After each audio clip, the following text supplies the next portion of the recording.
Hey everyone, have you ever been given a big opportunity, something that felt both exciting and a little scary? We all have talents, gifts, and resources. The real question is, what do we do with them? Today, we're diving into a powerful story told by Jesus, known as the parable of the talents. It's a story about a master, 3 servants, and a whole lot of money, but its message goes way deeper than just finances. It's about opportunity, responsibility, and the surprising results of our choices. Let's get into it. The story begins with a wealthy man preparing to leave on a long journey. Before he goes, he calls his 3 most trusted servants together. He has a plan to put his wealth to work while he's away, and he decides to entrust it to them.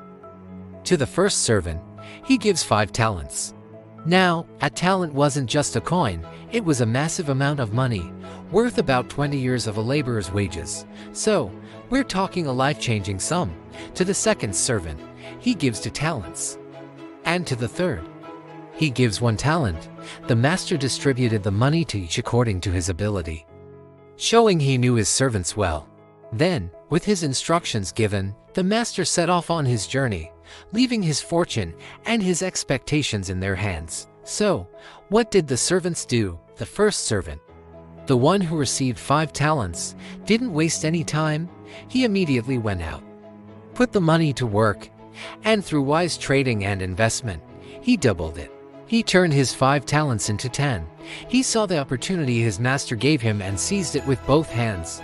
The second servant, who had received 2 talents, did the same thing. He was just as diligent and faithful. He also went out, invested his money wisely, and earned 2 more talents, doubling his master's investment to 4.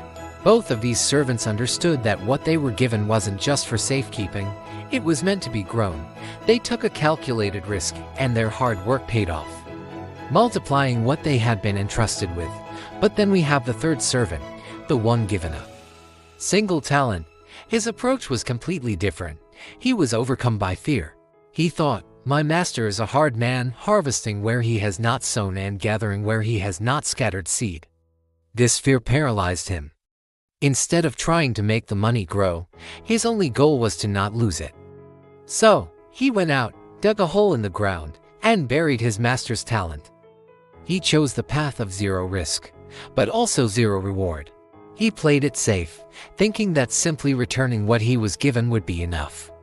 He misunderstood his master's intentions, seeing him as a harsh boss to be feared rather than a trusting benefactor who had given him a chance to prove himself. After a long time, the master returned. It was the day of reckoning. He called his servants to settle accounts. The first servant stepped forward, full of confidence. He said, "Master, you entrusted me with 5 talents. See, I have gained 5 more." His master was thrilled. He replied, "Well done, good and faithful servant. You have been faithful with a few things. I will put you in charge of many things. Come and share your master's happiness." What a reward! His faithfulness with what he was given led to even greater responsibility and a place of honor. Next, the servant with 2 talents came up. He presented his account, saying, "Master, you entrusted me with 2 talents. See, I have gained 2 more." The master's response was exactly the same. "Well done, good and faithful servant. You have been faithful with a few things. I will put you in charge of many things. Come and share your master's happiness." It didn't matter that he started with less than the first servant. What mattered was his faithfulness and his effort to multiply what he had. He received the same praise and the same reward because he had the same heart of diligence. Finally, it was the third servant's turn. He came forward, holding the single talent he had buried. He began by making an excuse, trying to justify his inaction. "Master," he said, "I knew that you are a hard man.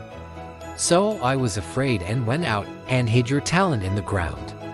See, here is what belongs to you." He essentially blamed his master for his own fear and lack of effort. He returned exactly what he was given, nothing more, nothing less. He thought this was enough. But the master was not pleased. He was angry. "You wicked, lazy servant," he responded.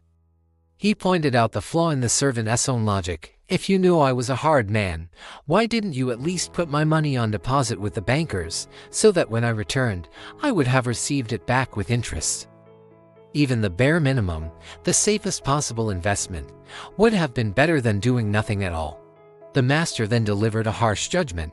He ordered that the 1 talent be taken from the lazy servant and given to the one who had 10 talents. For whoever has will be given more, and they will have an abundance. Whoever does not have, even what they have will be taken from them. And the worthless servant was thrown outside into the darkness. So what's the big takeaway from this story? It's not just about money. The talents represent everything God has entrusted to us: our abilities, our time, our resources, our opportunities. Even the message of hope we have. God gives us these gifts, not for us to bury them out of fear or laziness, but to use them, invest them, and grow them for His purposes. He wants to see us take what we've been given and make a difference in the world. This parable is a call to action.